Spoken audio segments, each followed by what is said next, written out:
Ils sont heureux, et ils ne savent pas ce qu'est la joie. Leur bonheur, c'est juste que ils ont des choses que les autres n'ont pas. N'est-ce pas?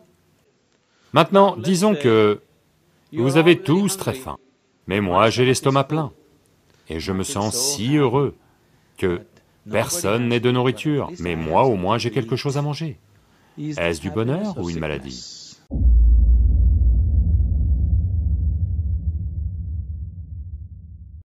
Alors nous allons faire un petit break puisque nous avons passé déjà la 10 pour bien comprendre le système. Donc roue de fortune ici, et puis donc après la 10 évidemment nous allons attaquer donc la 11 qui est ce que j'appelle la carte de passage, puisque dans le tarot de Marseille, pour moi, selon les cours en fait, il y a une notion de vie, après on y croit, on n'y croit pas, c'est pas grave, hein, de réincarnation en fait, hein, parce que je vois pas pourquoi de toute façon les catholiques, enfin on va pas débattre là-dessus, que Dieu etc. Irait mettre des gens, tiens toi il va te manquer une jambe, tiens toi tu vas avoir une maladie, tiens toi tu vas mourir à 2 ans, ça serait complètement ridicule. Donc il y a bien le karma et cette notion de plan à payer des vies passées pour renaître et évoluer, pour moi. Après ceux qui croient en rien du tout, bah, c'est pas grave, c'est pas... Voilà. En tout cas c'est par rapport à cette notion là que on étudie le tarot de Marseille également, parce que j'y crois fermement. Et imaginons que la 10 droite, donc, c'est comme si on était au milieu de notre vie, en fait. Hein. On arrivait, la durée de vie, c'est combien, 80 ou 90 ans. Hein, donc, on arrive, roue de fortune, à peu près à 45 ans, on va dire. Et l'effet booster de roue de fortune t'amène donc, plus tard, à redémarrer ta deuxième partie de vie. C'est un petit peu comme les signes astrologiques. Ta deuxième partie de vie.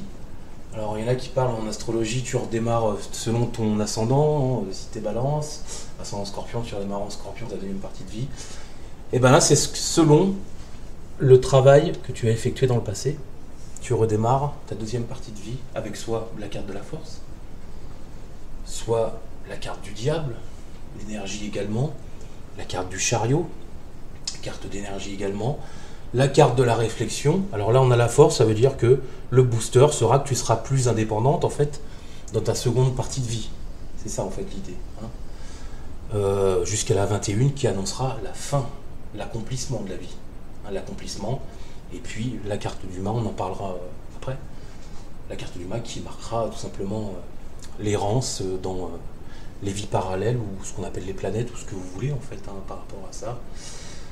Selon en tout cas la théorie des cordes. Voilà, les vies parallèles en fait. Donc la carte de la force, donc l'indépendance.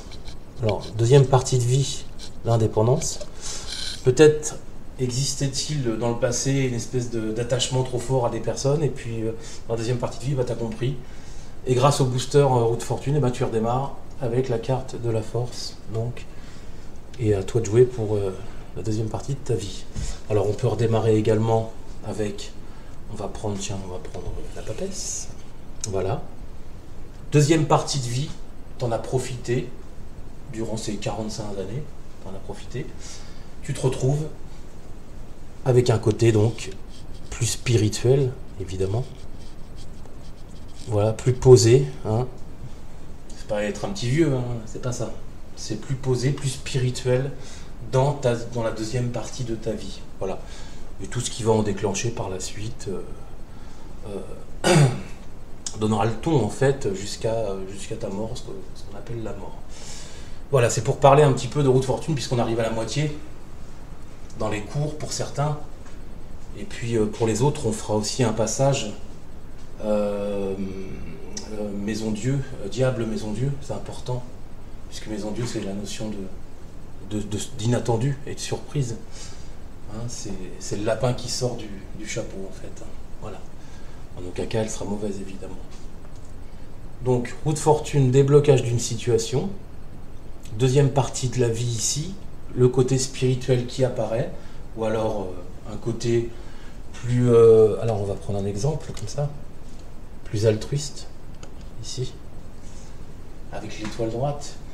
Et s'il vous prenait dans cette vie, dans votre deuxième partie de la vie, à donner la soupe aux pauvres, alors que vous avez été tout le temps égoïste dans le passé.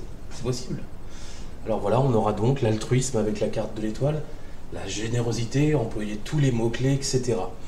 Voilà ce qui définit un peu pour moi le tarot de Marseille et son cheminement, en fait, le cheminement de la vie jusqu'à la 21, qui ne parle que de toute façon l'accomplissement est là. Parfois il y a un goût amer avec le monde inversé quand on termine notre vie. Hein. Et en tout cas c'est le cheminement à peu près normal. Donc il est important de, encore une fois, parler de roue de fortune, qui est une carte comme toutes les autres, mais celle-là vraiment importante aussi, de déblocage d'une situation et de relance également pour aller plus vite, plus fort dans la vie, avec plus fort spirituellement avec la papesse, plus fort avec la carte du chariot. Merde et non. Elle te donne le résultat souvent de ce que tu as été dans le passé, ici donc, hein, et puis de ce que tu as envie d'être également par la suite. Si tu as décidé de changer d'état et de te consacrer au spirituel, automatiquement tu auras la papesse droite, voire le battleur, si tu dois apprendre des choses en fait, comme le tarot. Voilà. Mais en tout cas, tu auras un côté spirituel. Si tu as décidé d'être plus indépendante, tu auras la carte de la force. Si tu as décidé de t'imposer dans la vie, tu auras l'impératrice, tu auras l'empereur. C'est pour ça que moi je suis pas trop d'accord en fait avec les couples dans le tarot de Marseille. Hein. On peut pas dire clairement que l'impératrice est la parfaite personne pour l'empereur. Hein. Et comme le battleur, je trouve assez étrange qu'on le mette avec la carte de la force en fait. Voilà. Chacun a son petit truc. Il y a des couples qui fonctionnent. Hein.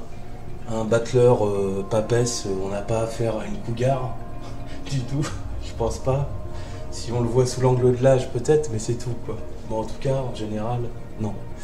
Voilà, donc il est important de vraiment comprendre la carte de roue de fortune dans cet état et par rapport à notre vie, selon ces lois de la réincarnation, si on y croit ou on n'y croit pas, en tout cas pour celui qui y croit, et ben c'est comme ça qu'on peut voir les choses au niveau du tarot de Marseille, selon la méthode de Laurent. Voilà, bonne soirée.